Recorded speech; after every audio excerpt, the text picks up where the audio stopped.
I know that I thought this was an unfortunate story from the point of view that there has been consistent position taking by Zuckerberg that this company, TikTok, has to be separated from its connection to ByteDance in China.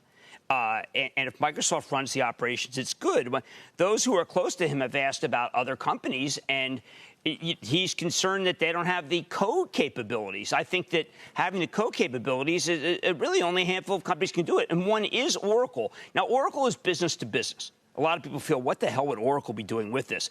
I disagree with that. I think Oracle is sick and tired of being business to business. I think Oracle, under the late Mark Hurd and on Software Cats, has been saying over and over again, just try us. We've got the best cloud. We really know what we're doing. David, Oracle is feisty. They would like this. They are. Listen, I was, chasing prior to my week off last week. I want to get back to it because I think it's going to be important to see if we can update people in terms of the progress of ByteDance's negotiations to sell TikTok. Now, Microsoft, by everything I had heard, including the possibility of a company such as Oracle entering the fray, was still in the lead, simply had more time on due diligence.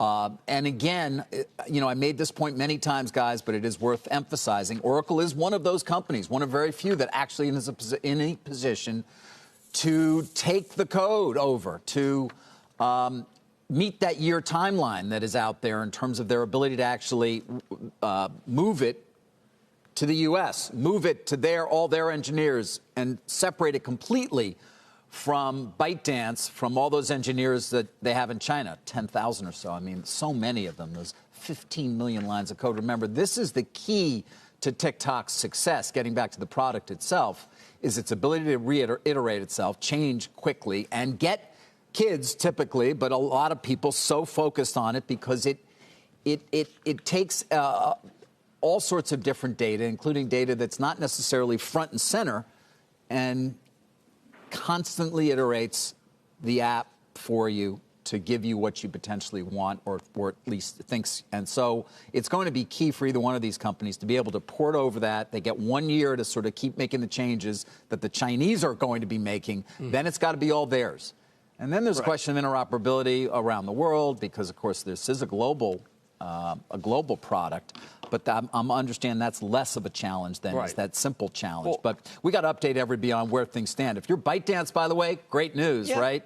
You have to have another potential bidder in there to get anywhere near what you think is the actual value for Absolutely, David. I'm glad you mentioned that. We broke this story last week. Of course, other people attribute it to the New York Times. David, you're no stranger to the idea of breaking a story and then have the New York Times do it. So I'm going to do another attempt. Please. There is a 20%, 80% game being played. Right now, Oracle puts up 20%, and a series of private equity companies that we're all familiar with put up 80%. And that is going to be the deal that is not just a stalking horse, but is real. And, David, you know what's going to happen? When the Times breaks that story, we are all going to be talking about it. And I love that. I love that because, you know what? I'm Jimmy Chill. Yeah, you're and Jimmy I Chill. share. Always drove me insane when I break a story. Jimmy Chill says, let the Times have the scoop. It didn't happen as often. Back in the day, unfortunately, I'm not breaking them as often. But, yeah, I'm just reading through some of the notes that I've taken here in terms of migrating the code base during a period of time when you need to, and everything else that's of importance. We'll see if there's another bidder. I'd heard there were 2.5. Jim, that's the way it was said to me. Now, maybe that's half is Twitter, but I think we can assume, based on, again, on what you're saying and what I've been hearing as well, Microsoft, Oracle, perhaps Twitter, at least sort of there. No others showed up. No others. And then the question also becomes one of timing, Carl. We've got different executive orders. There was the one issued August 6th, which would have indicated 45 days after the order for a sale. That would get you to basically September 20th, although Microsoft had sort of said they were looking at September 15th. But then you had the August 14th executive order, the one that also dealt with WeChat, remember, that said it was a 90-day deadline. That would take you to November 12th. So you may have a little longer here than previously had been the case in terms of the timeline for them to actually figure this thing out and try to find a buyer for that. And, David, the White House favors it in part. Remember, I think Software Cats has convinced them in her foray. I also think it's important to point out, as the Times will, that it's a Republican bid, so to speak. So I want to give the Times that heads up so they can qualify it as that What do you think?